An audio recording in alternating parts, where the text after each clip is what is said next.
So, welcome back to the Wokingham Property Podcast. And this week we have Ian Macbeth, the Avocado founding father. Is that a good title for you? Father, OG, I don't know. The Avocado When OG. when someone says the founder, I just think of the McDonald's documentary on Netflix now. Yeah. That's all I can think of. You're what Ray Kroc was to McDonald's. Yeah. To Avocado. Bigger eyebrows. And less hamburgers. Yeah. Less McDonald's eating, actually. Yeah, what a film that was. Yeah. So thanks for sitting down with us. I wanted to start. I know that you have a background of running various different offices and now 5 years under your belt overseeing the Avocado brokerage.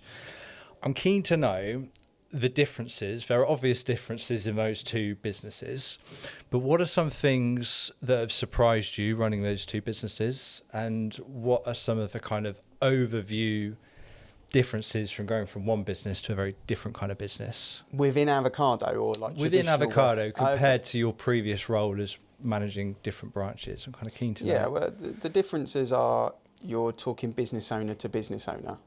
So, you know, if I'm having a conversation with you guys and you've asked me a question or I've asked you a question, we're kind of instantly a different level of respect because it's important to both of us because it's our businesses, whereas we're in the season of annual one-to-ones and reviews for staff now, and that's a different sort of conversation because in reality, it's not the same outlook. You know, you've not invested the same amount of time, commitment and money. You've invested time into your career, but you haven't emotionally gone through, like you guys will have gone through and I went through, 6-9 months of basically using your savings to pay yourself to go to work, to not earn any money. So that's probably the big difference, is the conversation that you have. In terms of the agency stuff, you can just see it in the client feedback. That's the beautiful part of it, is, you know, you see it in the client feedback, you see it in the reviews, you see it in the video testimonials we've done with clients. And statistically, if you look at the kind of industry PR people, industry press people, they are now all banging the drum that a client is better off with a self-employed estate agent than they are with traditional. We knew that 5 years ago, but we couldn't prove it. Now the stats back it up, so that's quite cool as well. So I guess that's what that 5 years has given. It's proof. It's proof of concept now that it's playing out and it's working how you thought it would. Yeah, absolutely. And we never wanted to do anything where we're massively dominant in market share or volumes or statistics or board presence. You know, everything is about helping that client achieve their goal. And to achieve their goal, they normally need to sell a home, which is where we come in. But we have to remember that's the secondary result of the primary goal, which is to move home, change location, upsize, downsize, whatever it may be. Yeah.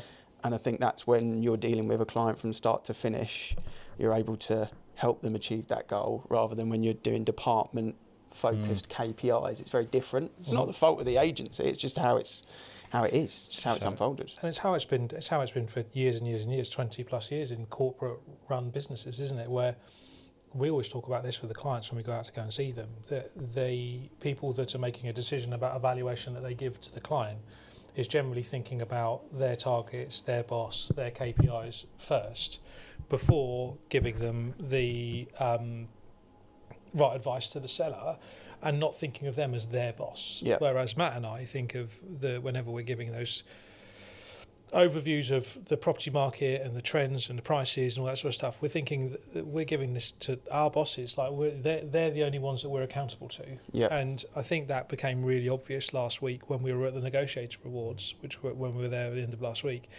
and they were very quick to discuss. There are some agents that really feel that high street premises are really very important to their model and their business. I disagree. There was also a lot of people talking about how the hybrid model versus the online model were two very different things. I think sometimes we get pinched in with the same type of suggestion that we're an online business. We're not. We're very opposite of that. Yeah. And they were very complementary actually of how the hybrid model works based on how much quicker you're likely to sell your property with someone like us rather than a online business or a high street premises business. Yeah, I agree. And it's interesting because if we look at the high street outside of a estate agency, how it's unfolded over the last 3 or 4 years is you've seen a lot of brands merge. So you see Argos in Sainsbury's now, for example. You see Costa in Next, for example. Yeah. You see, but there isn't really an estate agency brand that is appealing enough to merge with a Tesco's or to merge with an M&S, you know, because if you had an estate agency in the corner of Marks and Spencer's, that would be a fantastic high street estate agency because it's your right target market, especially for Wokingham, right target.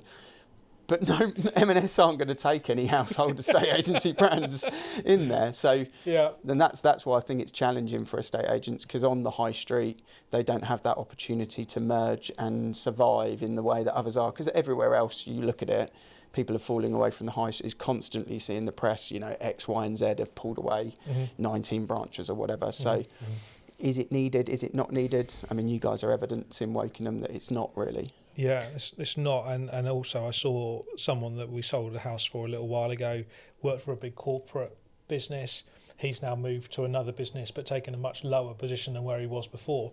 So in actual fact, the longevity and the support and the good people that were running those relatively successful corporate businesses are now not there because they're having to take decisions of moving away because the markets aren't there to support the type of lifestyle that they were used to. Yeah. Amazing. I think I've been surprised at how slow the change has been, perhaps. Having watched the Avocado journey for the last 5 years, I think the self-employed model, it's clear to me now, it's going to take probably longer than I thought it would to really catch on. I don't know what the total market share is, but it's probably under 5% nationwide, I would say. You might know better than me. Well, it's growing every year significantly. Yeah. And I think what we're trying to do is we're trying to improve the process. You know, the government are trying to improve the process with how they can make changes. For us as estate agents, we're putting our flag in the ground to try and make it better for the client. And that means, in our view, when we created Avocado, if we can give a client, a business owner, from start to finish in the process, we think that will be a better experience for the client than the alternative, which is an employee, and there are great employees, you know, there are some great ones, but they only deal with a slice. They do the valuation, or they do the viewing, or they do the weekend, or they do the after sales, or they negotiate the offer. It's in a different face every time, you know, and that's where the challenge comes in, you know, does it break down at that point? That's the difficulty. It's a bit like if you imagine you go out for a nice dinner, and you know, if your waiter or waitress takes a break in the middle of the dinner service, you're just totally lost. All I want is the bill. Where have they gone? Because the person that's filling in for them, you're not on the radar, or the order's wrong. It's like, what's happened? Like, it's not very often it happens, but when it does happen, the world just falls away because of communication. And you don't care Such the reasons. a good explanation of it as well. And it's the same. Now imagine doing that 5 times with 5 different parts of a 6-month process. It's a bit of a problem. It is. Do you ever think there's going to be a stage where corporate and estate agent run businesses in the high streets become obsolete and we go to a fully hybrid model type business in the UK? So if you think about like a US type model, do you think that's going to be more prevalent over a period? And if you do, or if you don't, when do you think that might kick in? I think we'll see corporates staying corporates, less officers, but buying each other up. You know, if you imagine the big 5 end up being big 3, well, they're all overlapping already. You know, if you look at the number 1 sized brand is Connell's, but they've got, like, we saw 83 different brands. Now, surely you could argue there's a conflict of interest potentially there, because they might have 4 brands in the same town. Do they really need that? Is it cost effective? Probably not. At some point that changes, especially if you buy another one of the big boys. So I think you'll probably see one office with a 12-mile radius rather than one office every 3 miles, and that means you remove 60% of the officers because you don't need that. You might still have the same amount of staff, but you don't need the premises in the same way, because if you do need to drive to a solicitor's for signing contracts for whatever reason, in the same way if you did need to drive to an estate agency office, you'll drive 20 minutes. Yeah, drive of course half you an would. hour. Yeah, It of course doesn't- you you would. don't need to drive 6 minutes max. Like that's the capacity. I stop the agent if it's a 6-minute drive. It- So It's almost an anomaly, isn't it, of the British High Street, that there are so many estate agent offices in Wokingham High Street, in the High Street where I grew up. They're everywhere, and it's almost ironic to me at a time when we're talking about the death of the High Street. You've got all of these offices, which largely no one goes into. And that's the biggest thing, because I remember even when I was still in an office, which was only 5 years ago, and we would never get anybody come in, and we were in a very prominent position in a very good town, and no one would ever pop in, like literally no one. Even on a Saturday when the weather was good and bits and pieces, no one would wander in and look to try and register, because everybody's got everything at the end of their fingertips, if you like, on the phone to be able to do what they need to do. So which caught me by surprise when the lady, who we won't mention the business that she runs, but said that we're really trying to plough a load of money into high street premises, which I found really odd, because I thought that was probably not where the businesses were going. I've always thought that if avocado wasn't a thing, or if I was to create another model of an estate agency, that a property centre, it could be in an industrial estate, but a property centre or a property place, we're in this 3-storey building. If this became a property centre, and it meant that on the top floor we've got a conveyancing company, to the side of them we've got a mortgage business, we've got the removal service on the ground floor, we've got the estate agents in the middle floor, and maybe there's a hairdresser's and a creche. And a coffee shop. And a coffee shop. And I'm picturing like an Apple Store type setup where you can view the properties online. If you've got that connection, then okay, maybe that's where in 5 years' time we see that merger that we were talking about with Argos and Sainsbury's and Costa and Next, etc. That's where it makes sense. But the problem that the public have, they might turn around and go, that's a really good idea. They all hate each other, so they're not going to do it. That's the problem we have. Yeah. Because even you see it now, like gyms and commercial gyms used to just be commercial gyms. Yeah. Whereas now gyms, like the newer ones that set up now, generally come with a coffee shop and a creche attached to juice it. bar, etc. Yeah, exactly that. So they diversify their brand and their marketing, don't they? And it's noticeable. And I'm trying to think of the brand there. I spotted it the other day, where they've gone from being really just on their own to having like different. But Showcase Cinema. Since when would you ever been to Showcase Cinema in Winnersh and been able to get a Costa coffee, and then when you leave get a Five Guys? Yeah. Suite of services, isn't it? Yeah. I always used to, when I was a kid, used to love going there and getting some popcorn, getting a drink, and then pretty much that was it, right? Yeah. Whereas now, parents can get a hot chocolate or a coffee or bits and pieces, so they can try and keep themselves awake during a kids' film, because that's what they're generally doing, because they would have been falling asleep at home, and we know they would. Yeah. And now on the way out, you've pigeoned people in to go, I've had all that sweet now, I need something to eat. I can't bother to cook, I'll have and that's where the high streets, that's diversifying the market in a great way, I think. Yeah. But like you say, I just don't see estate agents having that ability to do it. One, because unfortunately as an industry, estate agents don't like us talking to other estate agents because it's the competition. Yeah. Whereas in actual fact, if they spoke more, they'd probably get a better job done. Yeah. Just interesting. There's enough business to go around, and every brand, every estate agency brand, in the same way some people will be Starbucks people, some people are Costa people, some people like to go to Nero, and some people will never go to a corporate. They only want to shop at the independents. And and on the high street, in Crowthorne, there's 3 independent coffee shops down the high street, and everyone will, if they're an independent shopper, they'll have their one. They're Louis or they're Two Sisters or whatever it may be. They'll be their one. Or on the other high street, you got the Hive, and it's interesting to see what that means in a estate agency. But I don't imagine those coffee shops go around like taking each other's flags down and like, slagging each other off, door knocking on each other's clients and stuff like that. Are you sure you want a Costa today? Can I interest you in a Starbucks? Yeah. Did you hear they don't do this in their coffee? It's just they not use a thing. what beans? Oh, it's amazing, isn't it? It's amazing how the market hasn't changed for us over the past, but how our style of business. Because I get calls all the time from friends and family and people that I know through the golf club and stuff, and they're genuinely like, if I'm going to pay an estate agent, which I don't want to do anyway, I'd much prefer to pay you because I know it's going into your back pocket rather than someone else's, and that for a lot of people know like. Mike put a great graphic out a little while ago. He's like, I think it's one of the graphics he put out when he first started, and it was like, if you pay a corporate business, the CEOs get the money from it, who have already got millions of pounds in their back pocket, and the estate agents get a very small percentage of it. If you pay an independent estate agent, it puts food on their kids' tables, and that is so true. It goes back to your first question. If I'm an agent that gets 180 quid for selling a client's house versus an agent that gets £6,500 in their business for selling their house, who's more emotionally and motivationally connected?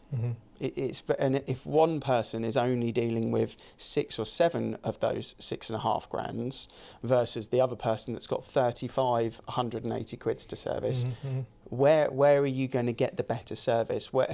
And now 5 years later, the data shows in the self-employed agent for that reason. You know, whatever their driving force is, that's the underpin of it, isn't it?